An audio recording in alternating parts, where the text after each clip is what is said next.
Hello and welcome.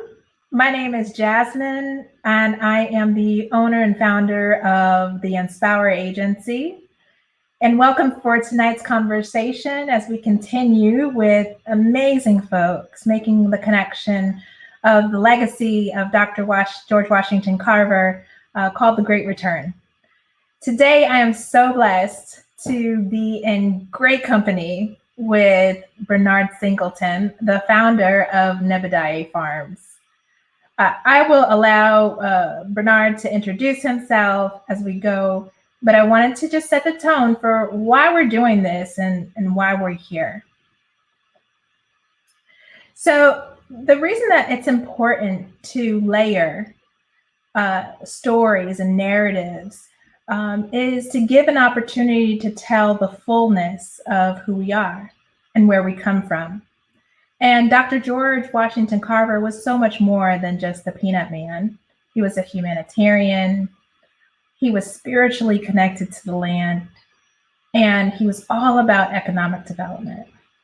He was an inventor, carried hundreds of patents, and he gave such a substantial legacy for us to lead today. And our stories are compiled in such a way that it allows us to see his legacy in real time.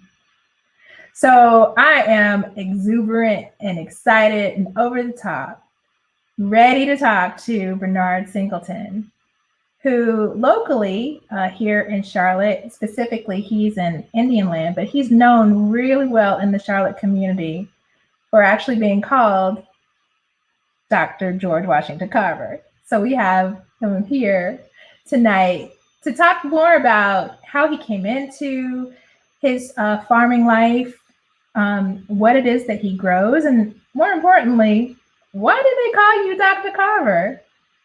Bernard Singleton, you have the floor. So tell us more about yourself. Oh, love, it seems like you're on mute, but we'll start again. Now? Yeah, we'll start again. So, Mr. Bernard, thank you so much for joining us tonight. I understand you're busy growing the crops that you do in your farm in multiple states. But thank you so much for taking the time to be with us tonight. Tell me more about you and why did they call you Dr. Carver? Oh, well, my name is Bernard Singleton. I'm originally from Charleston, South Carolina, and farming and growing things I've always been interested in. I've had good experiences on the farm with my grandparents and great grandparents coming up too. So, and my experience on the farm, it's always been a beautiful thing, and I've continually embraced it, and just feel maintaining the connection with my ancestors through farming is just so powerful. And there's been periods when a lot of people left the farm because of the trauma associated with farming, and especially for our people. But it's great to see you have this platform to have more farmers embrace where we came from and how important this agricultural lifestyle is. And why did they call me Dr. Carver? I don't know. I like to experiment with plants too. I've spent time in Jamaica and worked with the coffee plant there. And so whatever plants, I always try to figure out how many different things I can do with it. And I like too. So I'm going to take a plant and try to make as many value-added products out of it as I could. We're currently working on the moringa plant here at our farm in Indian Trail, and started as a neighborhood wellness and economic empowerment project on the west side of Charlotte when we first started growing the moringa here in town. But since that time, we've developed several products that's uniquely ours. That you more likely can't find in the grocery stores, but we've been able to, grow, manufacture, and develop and distribute from our location here too. So we work with a lot of unusual plants, things that don't typically grow here in this area, moringa being one of them. Two, it's not typically, this is zone 7, agricultural zone, which is moringa can be produced here through our experimentation as a leafy annual crop, but not as a perennial, which it would be in warmer climates. But it's such a fast growing and nutrition powerhouse of a tree that you can do very well in a season producing it as an annual. And I've learned a little bit about moringa being called a superfood. Yes. Well, it is too. Then I've heard it called the new kale and things like that too. But we've been using it for thousands of years, and like the too was mentioned in the Bible in ancient Egypt and throughout Africa and India and Asia, also too. So it's across culture and developed independently in different areas too. But a lot more people is becoming aware of it now. It's a common plant in a lot of countries, but people now are starting to realize the benefit of this tree that was just something that was growing out now. So, but recapturing that and the spirit of the plant speaking to us in this time because we really need it. Okay. So what I do know of you, and your name precedes itself and reputation precedes itself, is that you do a lot for the Black community in particular in teaching about farming and showing the value of the land, in particular to your too. Well, that's primarily what we do. Most of our sites are teaching sites, right? Where we organize them and present them in such a way, first for the healing, to reconnect to the land and see how much joy and benefit can come out of it. And how you can actually make a living on the land also too. If you were able to feed yourself and have your needs met, providing housing, we have a model village of a model town, sustainability village that we built down here also too, just as like a proof of concept for what we plan to do in the future, and maybe a larger location or another location. But what we have built here is the model. We have model housing, model processing facility, manufacturing facility, and crop production areas that we can teach each step of the value chain and working and growing an agribusiness. So you've got all aspects from A to Z in terms of how to sustain yourself as a farmer and make money. I heard you say before, tomatoes don't make money. No. There's a lot of other high value in demand crops if we do our research into and think outside the box. A lot is about creativity. Yeah. I think of farming almost like with an artist's way of thinking. I paint pictures with food. So I like creating new things. I'm losing my mind right now of the possibilities of this alligator pepper that I'm working on. The nutritional benefits are through the roof, is not very known locally here. Other cultures have been using it again for a long time, but these are things that's just in front of us, like too, that we can use for always for health and wellness. But economic empowerment is always key. You can have your economic freedom, you can have your creative freedom, and you can do pretty much anything you want to do. That's something no one can regulate, your creativity. Amen to that. And, yes. and I'm just going to ask, like, what do you think it takes in order for us to tap into that creativity? Well, we have to learn the difference between need and want, and have a desire for education. Education is not only found in schools. My personal experience, I may be the only one of my siblings who did not graduate high school. Okay. But I've been traveling the world on my own since I was 15 years old. Okay. So been to many countries and learned many cultures and study. I never liked school, but I always loved education. No. So maybe I didn't go to class, but I would go to the library. If I didn't go to class, I'll go to a gallery. I'll go to a museum. Because, but you have to believe in yourself, truly, and those are things that you can control, with the ability to, have the desire to learn, you can pretty much teach yourself anything. Now, you've shared with us the ways in which you are creating economic empowerment for people who are already in the farming industry or are wanting to know more. But I understand that you are also an inventor. Inventor? Okay. Listen, we're going to name the truth, okay? You are an inventor. Okay. You know, to me, it's just like breathing. Some things I don't really think about. I just do. Really, honestly, that's how I think about it. I'm just having a good time. But I also share what I've learned and share my experiences too, and try to show people it don't have to be as stressful, you know, as we make it out to be. I like that too. We have the knowledge. We've grown food for other cultures for here in America for over 400 years. There's no reason for us to be food insecure. And, you know, that's an argument I can't co-sign, you know, because if we fed and built this country through agriculture, I don't like that too. Those are things that if we embrace it, we will be fine ourselves. So we actually grow textiles, we grow medicinal plants. We experimented with growing flax last year for linen. You know, the same flax seeds that I want sprinkling in the smoothies is actually where the linen cloth comes from. So I've studying making homespun like the Indians did during their revolution, right? You know, converting the plant materials into fabric so they didn't have to buy clothes from the British. Just on a small scale, it showed that it can be done. Like I'm not producing sheets and towels, but you know, we've done a lot with producing bast fibers for textile production.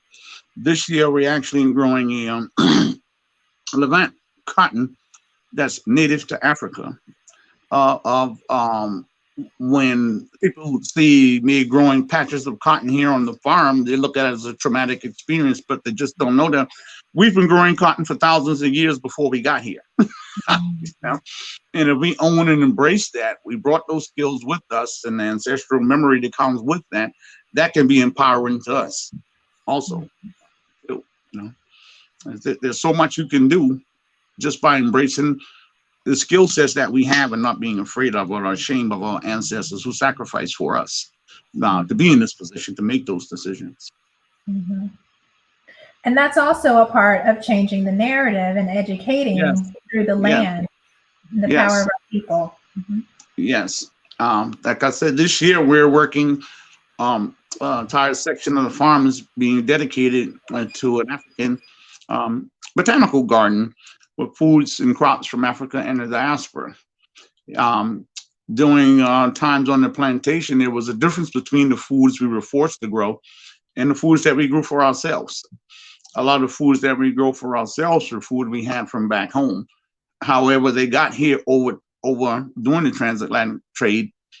However, they got here, we had them with us. And like that too, like the okra, like the cassava, like the other plants and things like that too, even the peanut, and like that too. Some of it came over on the slave ships that were through the foods that they fed the slaves that they collected when they was in their country, bringing them here, and some things that we brought inadvertently with us when we came here.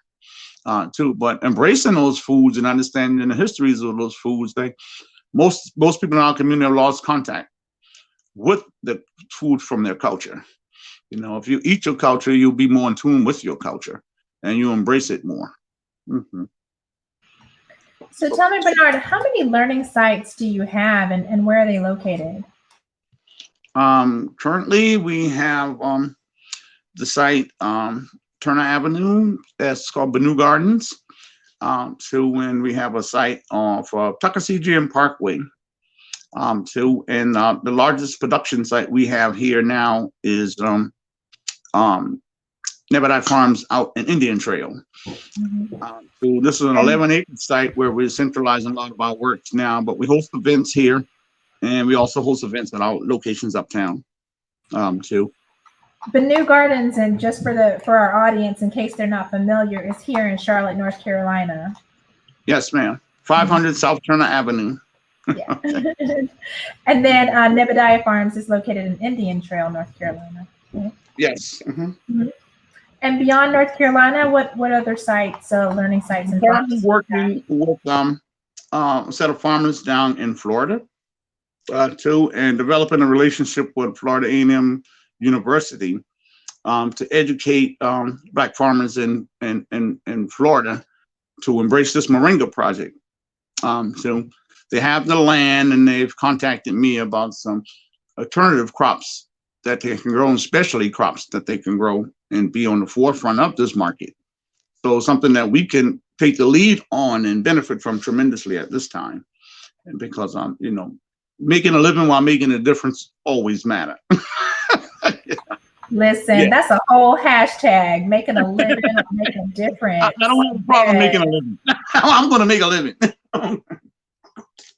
and we should. We Yes. support everyone else's culture. We support everyone else's food choices. I mean, the Italian restaurant, Indian restaurants, Korean restaurant, Chinese restaurants, and we eat there more than we eat our own food from our own culture. And it's beyond, call it greens and cornbread. There's so much more you can do with so much more benefits, and it can be easily grown here too. And especially in the Southeast, is temperate climate like some areas of Africa. So what can grow in Africa can grow in South Carolina and even in parts of North Carolina also. So we learn about where the food comes from. That maintain the right connection with the ancestors, and we can build on their strength and what gave them the strength to survive the trauma that we can be here today. All right.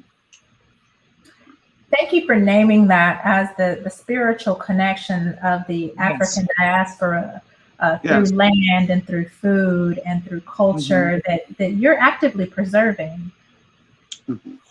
Yeah. And that's the biggest the biggest why of the work. This is some work that I started with my son. I started before my son, but this is something that he embraced, and he transitioned early, but his impact was felt tremendously in the short period of time that he was here. His name was Caesar. And he was here for a short time, but he taught me so much, right? And I've grown through his transition and to do exactly what he asked his father to do, serve. He said, we have the ability to serve, we should serve and help people. And this is a 15-year-old child. And he transitioned at 16, but his legacy continues, and the people that he served was vast. And so he served thousands of people as an ancestor, more so than he did here. He's a very powerful ancestor, and I honor him every day. Yes. That's a beautiful honoring. Thank you for sharing that.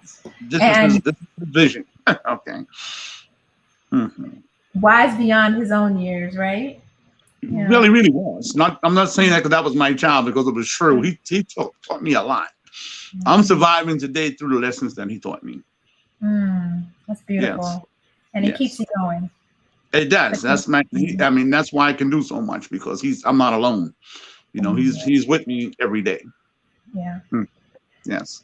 If only we could maintain that understanding and connection to our ancestors on a daily. Maybe COVID will make a difference in people's lives because of that. Yeah.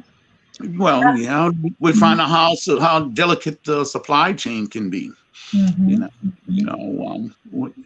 the early stages of COVID, you can only buy 2 canned goods or whatever, but outside we have food everywhere, food uptown, downtown, on the farm, everywhere. It doesn't take much, and you can start with very little. When we moved to Charlotte, we started our first garden with food stamps. When we came here, how that worked. Can you speak a little bit more about how that worked, just in case our audience isn't familiar? Well, this whole operation started back when I moved to Charlotte. Well, the next phase of it, actually. It's after my son transitioned and I moved away from where I was and went through some trauma in that location until me and my daughter moved to Charlotte. And we actually came here and our apartment fell through, so we were homeless too. So thinking outside the box like we do. And I raised soldiers. My daughters are tough. Okay. We actually stayed in a storage unit and converted it into a studio apartment where she can get up and go to school, take a shower, and do things like that too. So we had hot plate, microwave, DVD player, pull-out couch, whatever we needed in that space until we was able to move to the next level. The next level, instead of the apartment, we rented an office. An office came with kitchen, kitchen, showers, 24-hour access. It was much cheaper than renting an apartment, so we rented an office. From that space, there was a plot of land behind the office. We started growing. So at the time, we use food. You can use food stamps to purchase plants and seeds, too. So you can actually start a garden from plants that you can buy on food stamp. Walmart's, Aldi's, not really announced, but you can do that. That's a food crop. You can grow your own food using your food stamps. So we created a vineyard off of food stamps, So we still have those grapevines to today that's producing very well, right? Too. So we make a lot of products out of that also too. The wines, the jellies, and things like that. We still make from that investment in food stamps years ago. You can really flip food stamps if you know how. Okay. And it's important because, you can start with what you have. It's not waiting until you get to a certain place to start, and just those opportunities are really out there. And I try to show people a way, most people that come through, I'll let them know I'm not looking for employees, I'm looking for partners. And also, too, I'm teaching you not to need a job. Okay, that's it. You're not coming here for job training. You're coming here for untraining. We're going to teach you now how not to have to do that. It's a means to an end, of course. Sometimes you spend a year there, whatever, to make the level up to the next level, but it's not always necessary. If no one can limit your creativity. It's up to you. Mm-hmm. And I see the creativity in your story, the persistence that is you, that is very like indigenous to your own spirit. Mm-hmm. Tell me a little bit more, if you're available for it. How did you go from that little plot of land, the initial growth period, to where you are, to your location at in Charlotte and that pilot program? How did that transition work? Okay, where we were living at the time, once we left there and got a place, there were like fruit trees along the Greenway, up in Noda, where we were at the time. And for the audience, Noda is North Davidson, location in Charlotte. Yes, and we would always forage for the fruits and berries, because those things we grew up doing. To when one day the city came and cut down a lot of the trees because they were staining the sidewalk with the mulberries. Okay, so they cut down all this food that was growing wild along Sugar Creek, actually. Just walking through the neighborhoods of, if I pass a garden or someone's growing something interesting, I will knock on the door. And it was a gentleman from an organization called QC Family Tree on the west side with Greg Gerald and his wife Helms. And he had something, I can't remember what it was, but he had something growing outside his house. So I knocked on the door. Okay. And I saw what he was doing. And so I started a program donating fruit trees to the community too. And fruit trees I bought with food stamp. So it was a food stamp philanthropist. Okay. But that opened a lot of doors. And too. And he had another site that that they're currently using right now too. They converted my property that I left there to, it's called Sojourner Truth House. It's a community house now, but that was my residence for a while. And I built it on the west side. But anyway, he had a lot behind one of his buildings, and I asked him what he was going to do with it. And he said, nothing. right now, so I see dirt, I start thinking. I look at it as a blank canvas. Okay, what can I do with this? So he gave me a lease for $1 a year for this property. So I built a house on the property. I like the tour. Ran off solar power and heat, and built me a bathroom, a kitchen, and a massive garden. So it went from 2 raised beds to 20 raised beds, too, right? And 20 raised bed, and turned that old junk car lot into community gathering space, which is still being utilized today. All right. So you know, and just from there, I think I met Lynn Caldwell. She was part of the development of Atherton Market, because I was developing and producing products from garlic. I was growing and producing black garlic, okay, and which we still do today. So early on, we were one of the largest local producers, domestically produced black garlic. Most of it's imported. And I just want to name, that's where I first heard about you, and I still have your black garlic in my cupboard. Just to say, it is delicious. I had never had black garlic before. Well, we still working the black garlic. Black garlic been a very big part of the operation here now too. So I have some actually. The Amish people in Ohio was buying the black garlic jelly now. Yeah, so I never been to Ohio, but my jelly's there.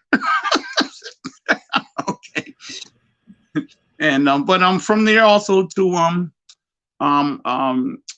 over at Savona Mills, where the new gardens are located. When the gentleman bought that property over in Seversville, he invited the neighbors to come out to meet the new developers, and we just got a conversation. He said, "Well, it's going to be a while before I do anything with the building. Maybe you can do something with the space over here." So that was about 5 years ago now, and it's still in operation. And I've put some other young people onto the location.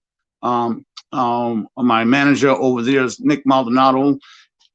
I gave that to him to manage now too. And Ashley Williams, I let her open a shop there. So I try to pass the opportunities on as much as I can.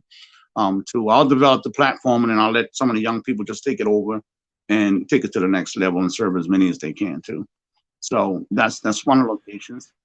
Then one day, Carolina Farm Trust, I forgot how we connected, but just talking about some programs that they were interested in doing. I think we meet at a conference or forum or something. I don't know, it was a while ago. But he had this property out here in Indian Trail, and he offered it to me, and I said, "Oh, man, I got enough to do. I can't do nothing else." But he said, "Man, I got this property, and when I got it from the owner, the first person I thought about bringing it to was you. I know you would figure out what to do with it." I said, "No, that's okay, man. I have enough to do." But the price made a difference. And once I got here, I was like, okay, now I'm here. So that's just how things just keep evolving, the intangible assets that you gather more than money is very important, because the social equity and the relationships that you build can carry you farther than a huge bank account. And just take your time and live within your means, and do what you need to not burden yourself with debt and things like that if you don't have to. All right. So if I'm going into debt, I'm going to buy a tractor, not a Bentley. Yet. Okay. But I do have a plane in mind. I'm going to get my airplane. Okay. But that's on the list. Okay. That's something that's going to happen. Okay. I do like to fly. So that's something I am. I love your story, and thank you for blessing us with that. You're dropping so many gems, whether you know it or not, and there's so much inspiration embedded into your story. It's a legacy of leaving something substantive behind, not only for the community, but also for the land, to help resource the land and help that grow. So it's like wherever you go, you grow, and I love that. I love that about your story. It's so beautiful. Tell us more. I love also the connection that you have with the community. and commitment to growing the community in an empowered way. And you've done that small scale, but then it grows into a much bigger scale. I understand that you're in connection with the North Carolina Black Farmers Association. Did I say that correctly? No, it's actually the Black Farmers Association in Florida. Okay, thank you. Too, because we need to, as the market demand continues to increase for domestic moringa production, the best move would be to move to an area where it can be produced perennially. So another young lady from, okay, I see so many people, but it's coming together.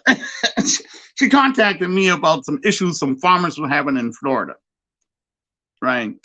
And they have access to so much property, but how discriminatory practices with farms still today, and like too, that it wasn't really getting what they deserve for their crops. And so I was suggesting, okay, let's get off the radar and come up with a crop that we're not competing with anybody, when we can control the market and have a foothold and stake. And just because of the climate, Florida was the place that can make that be possible. So I connected with the Black Farmers Association in Florida, Dr. Latrice Wilson and Dr. Gaines from over at Florida A&M University too.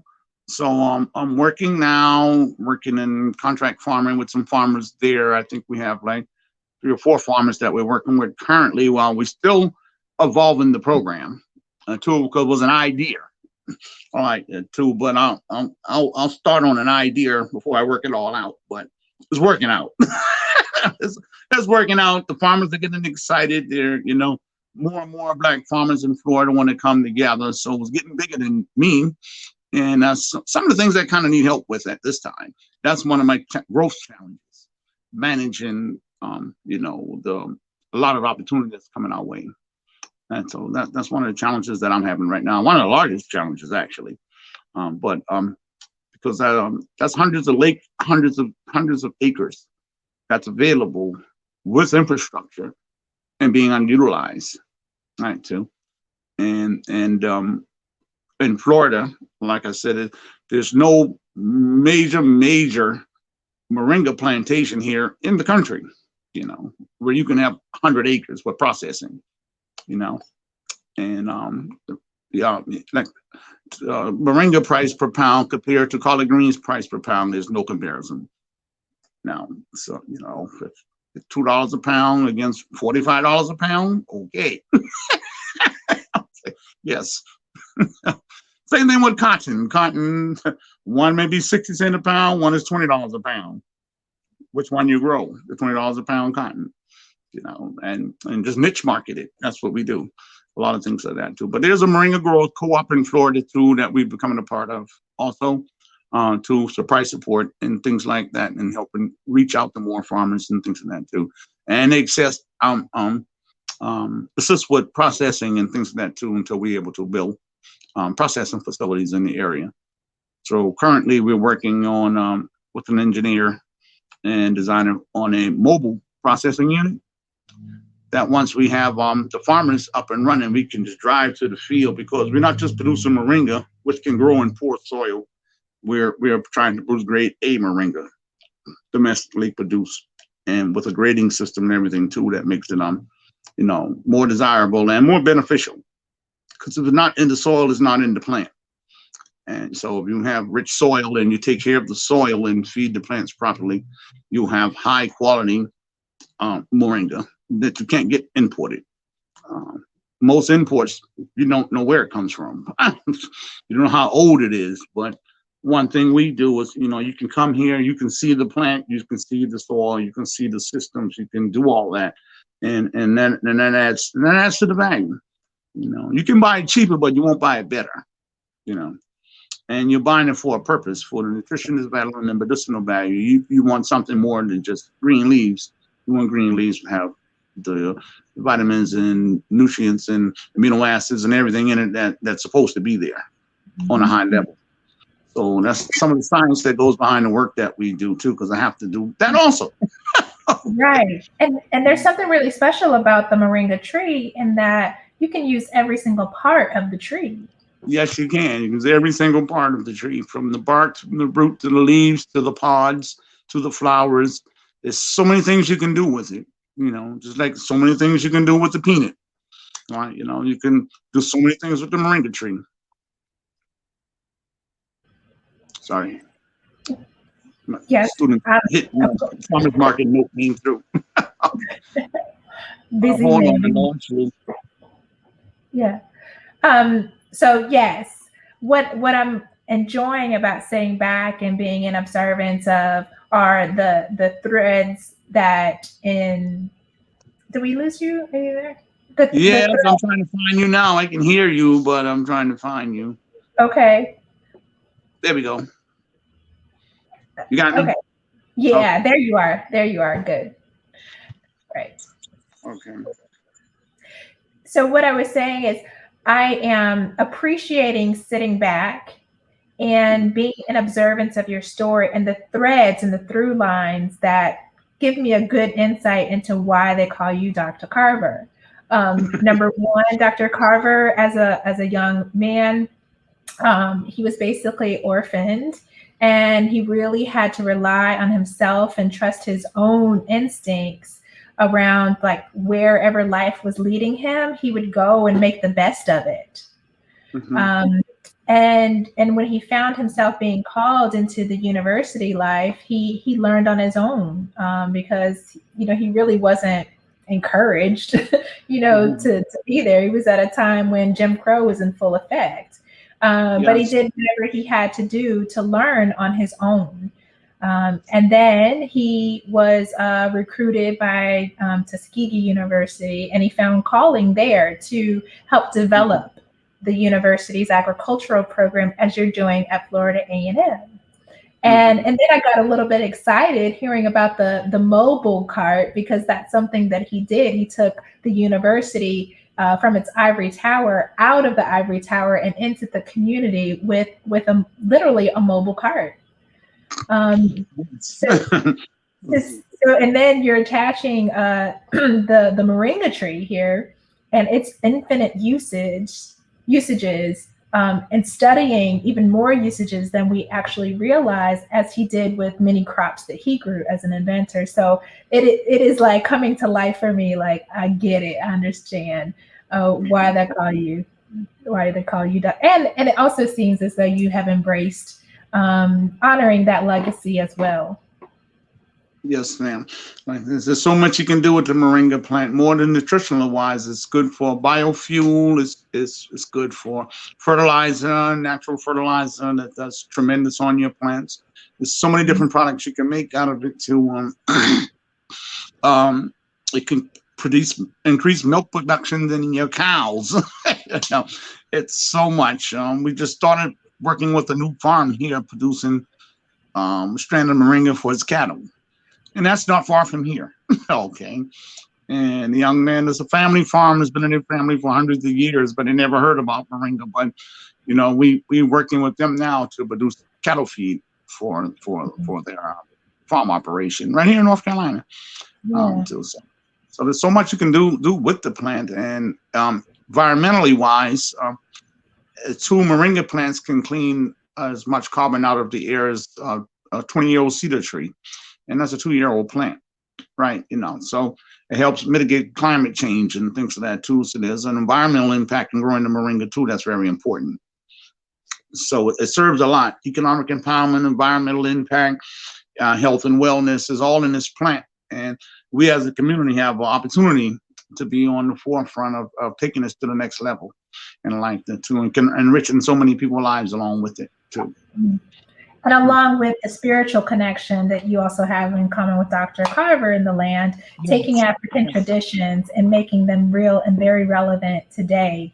Yes. Right. Well, I've been fortunate to work with a lot of people from Africa too, and a lot of other countries. I learned from through the moringa plant. It's been bringing a lot of people together.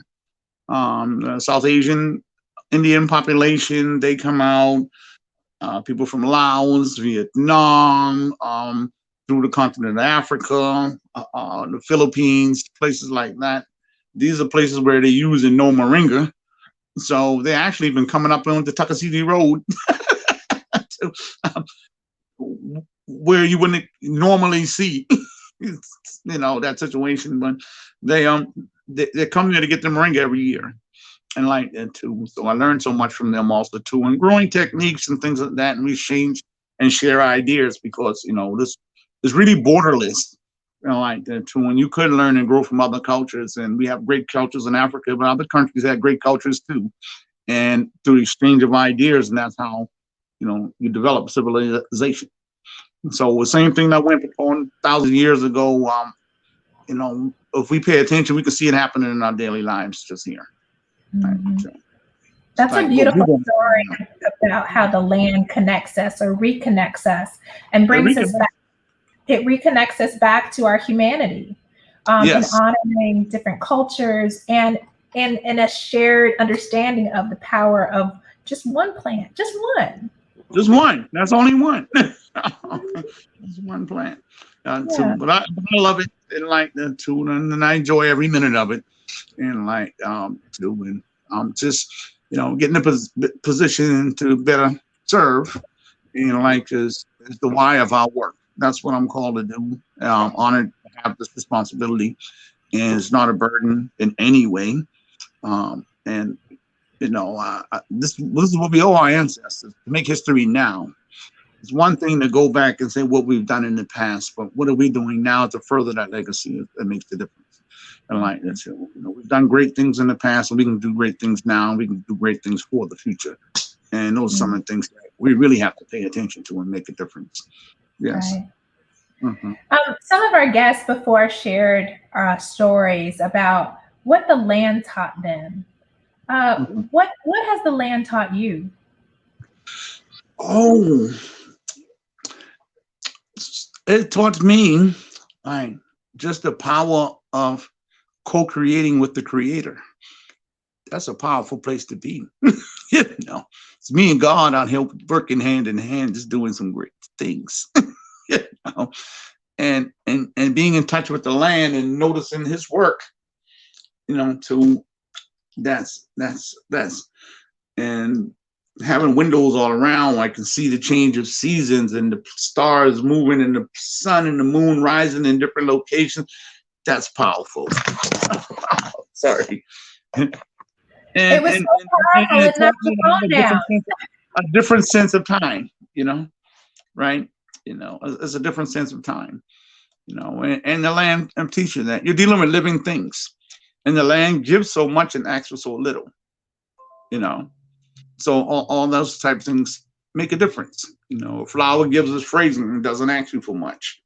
I always taught my children that about giving, and putting and expecting gratitude for giving. That's not things that we work for. The yoke of gratitude makes your gifts unwholesome, and like that too. So if you really work, and give from your heart and give for yourself and add to the stream of life, working with the land bring all those things into perspective, and like because it makes it possible, and you can actually see the results of the care of taking care of living things.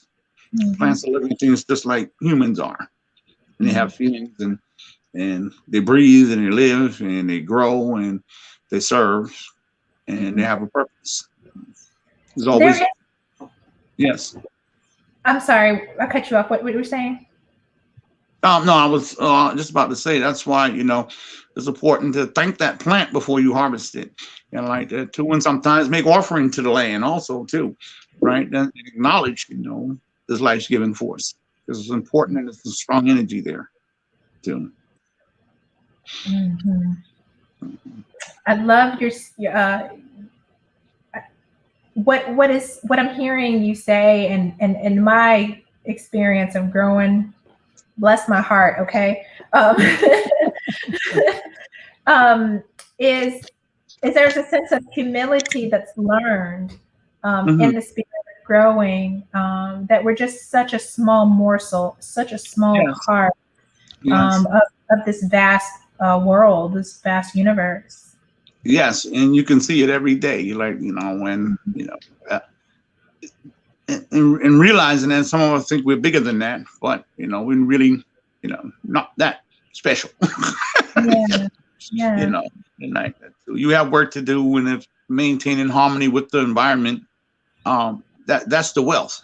You know, it's not Mhm, always the zeros. And learned that lesson a long time ago too. mhm, There's riching in his wealth. You know, mhm. having time to observe and see these things you would normally miss. You know, that's that's that's more powerful than having millions of dollars in the bank. And can't Absolutely. and don't have time to watch the star in the media shower and things like that. Mhm. A Yeah. fireball media came across here last week. It's like a sci-fi movie. Wow. Okay, that's off subject, but it was beautiful. I've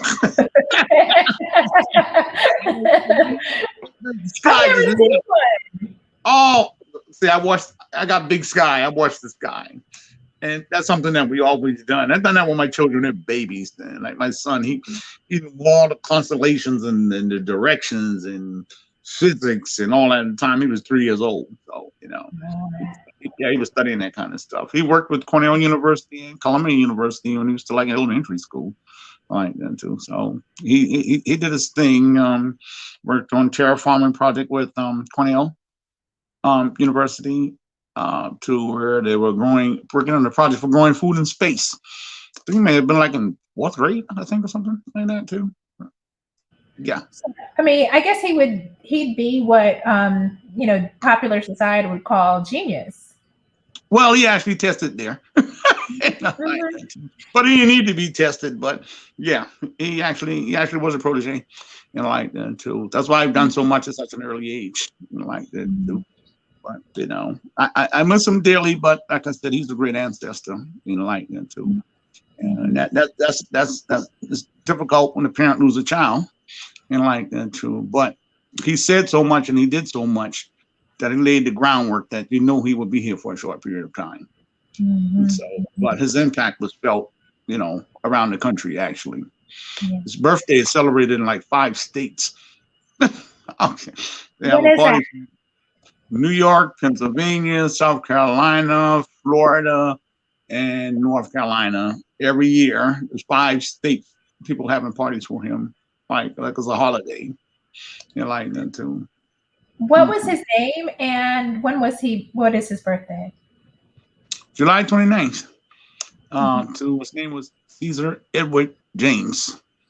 That's Mhm. his grandfather's name, great grandfather's name, great great grandfather's name, and his great great great grandfather's name. He had all their names. Uh, Oh, yeah. yeah, and he always had connected with them also too. Like just 2 weeks before he transitioned, he asked to go visit them. He said, Mm. I want to, Daddy, I want to go to that place. I said, what place? I want to go to the garden of my ancestors.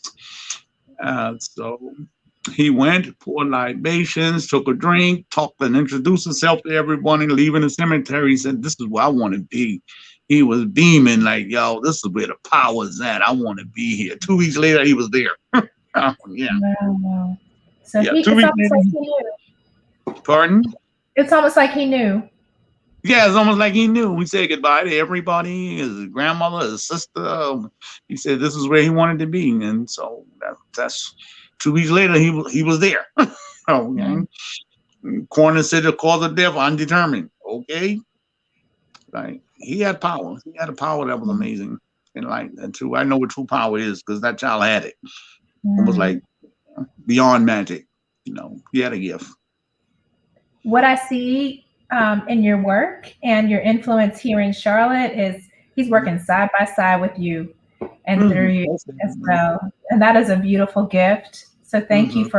for sharing that story so that we can also honor his power and honor you for being such a great dad.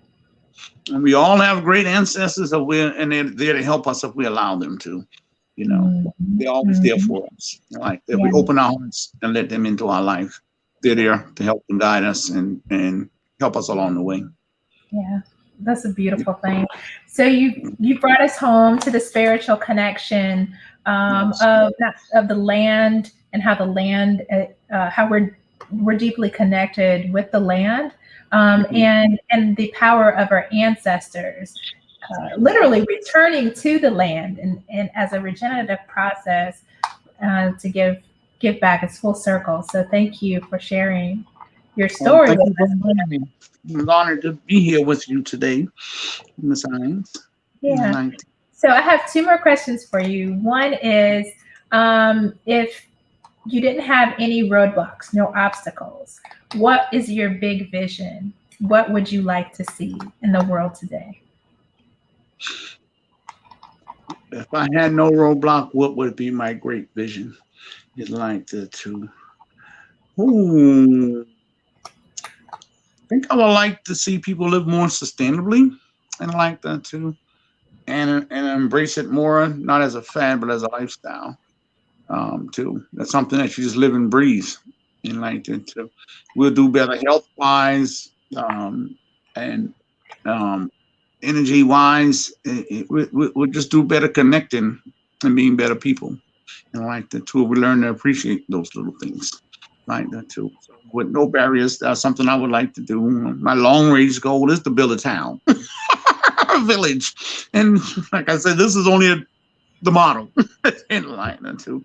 But a long range got a place where we can come together and heal, and like and to and embrace the land, and this bounty, and understand its gifts, and learn to look outside, and see things that's really here.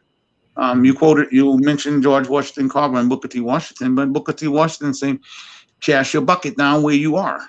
Make the best of your situation where we know what it is.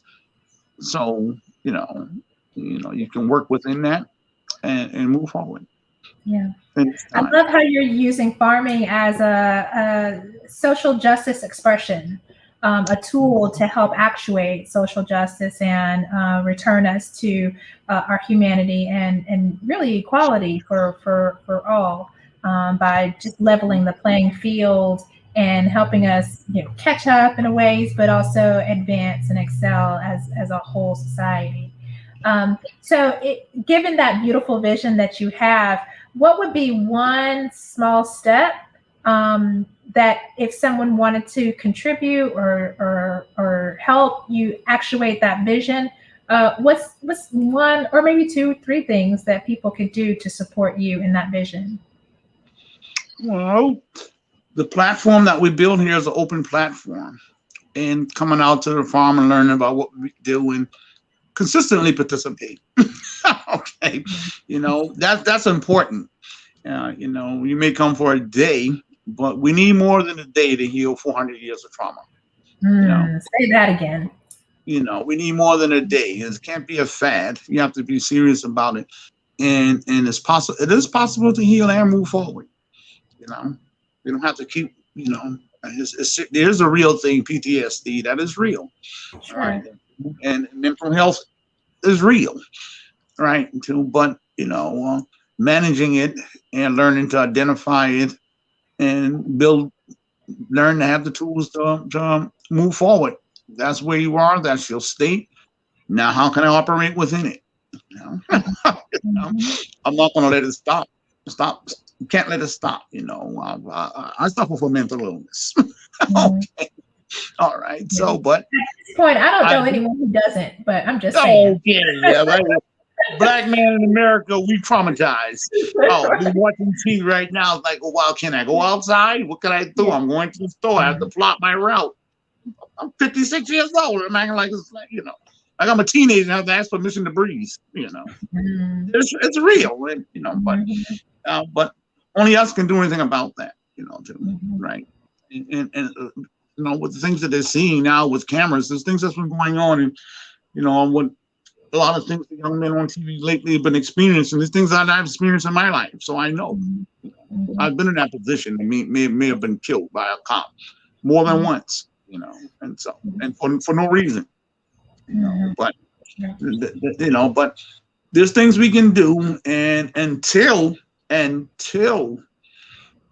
we learn the importance of real economic empowerment, and like that too, and seeing that is something to strive towards, and like that you want to take ownership of, and don't make it be a bad thing, It's something that's necessary. If you don't have any power, no one's going to have. If you don't control anything or have any, if you're at the mercy of someone else for everything that you want, then you get very little respect. That's just pretty much it. Yeah. It sounds like. Oh, sorry. Yeah, I'm saying pretty much. That's what really ends up happening. I like that too. That's a conversation for another day, but that is so true. That you have to ask for everything. Actually, take control.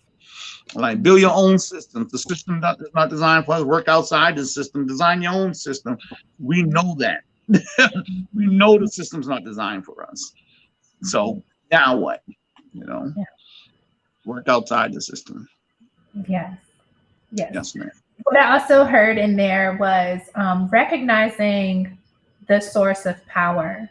And for you, it sounds like it's the land, it's your ancestral connection, and it's with the people. Yes.